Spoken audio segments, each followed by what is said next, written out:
Bon, ok les amis, on est rendu dans le sous-sol de Giuseppe et ça c'est la fameuse porte de la pièce sacrée. C'est ce que vous avez vu à l'extérieur, le balcon en ciment avec sa fondation. Et c'est la chambre froide.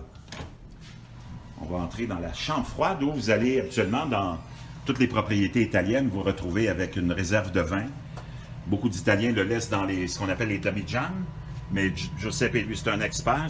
Il s'est développé vraiment une passion, puis il est devenu un expert en production de vin. Donc, lui, il y a des méthodes vraiment qu'il a développées au fil des années, naturellement, qui a fait de lui vraiment un expert. Son vin maison, c'est de calibre de n'importe quel magasin qui vend de l'alcool.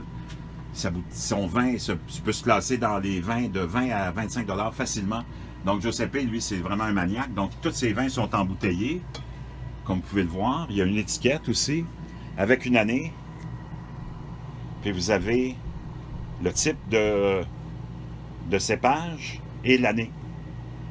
Et il se fait des tablettes et il vient les tourner occasionnellement. Sa chambre froide, naturellement, est climatisée aussi parce que ça prend une certaine température.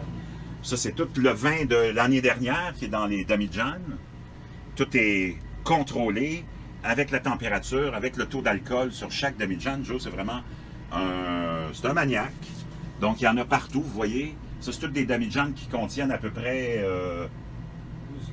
12 gallons chacun. Donc, vous pouvez imaginer, j'en ai 1, 2, 3, 4. 54 litres. 54 litres ou 12 gallons, j'en ai 2, 4, 6, 8, 10. On a 12 de la production de l'an dernier qui va être mis en bouteille quand, Giuseppe? Dans les prochaines semaines. Avant de commencer la prochaine production au mois de septembre, il va faire son autre production. Donc ici, on avait vu des vins de 2014. Donc vous voyez, il s'est fait tout un système de tablettes. Parce que naturellement, pour conserver le vin, l'idéal, c'est qu'il soit en position horizontale. Donc il y en a partout. Joe, il y a comme à peu près, Giuseppe, toujours 8 à 1000 bouteilles de disponibles. Parce qu'il reçoit beaucoup de monde. Puis il aime le vin aussi, il en boit tous les jours.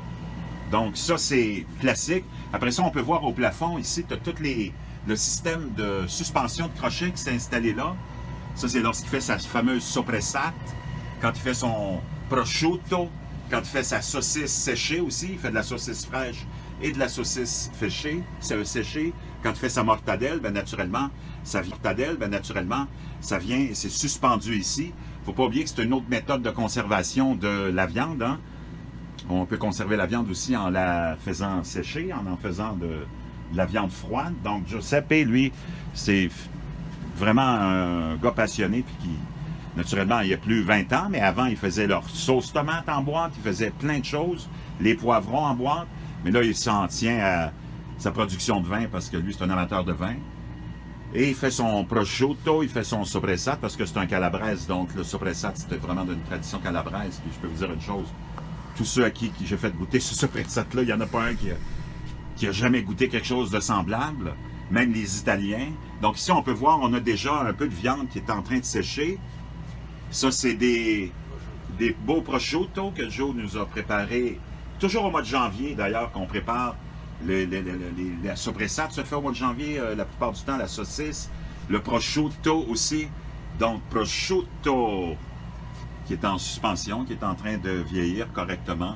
Et ça, c'est traditionnel aussi, la chambre froide, mais vous ne la retrouverez jamais toute pareille, mais vous n'en retrouverez pas une comme celle de Giuseppe. Je peux vous dire que lui, c'est vraiment unique parce que c'est un gars qui est passionné. Ça fait des années qu'il développe ses techniques pour le vin maison.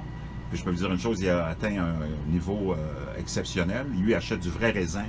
Il achète du raisin de qualité qui lui coûte cher, mais quand tu as une passion comme ça, ben c'est ça qui arrive, hein? Tu te consacres à ça, tu investis plus. Puis je peux vous dire une chose, moi je bois plus, mais quand je buvais, je peux dire que j'en buvais beaucoup avec Giuseppe parce que son vin était vraiment bon. Donc ça fait notre petite visite.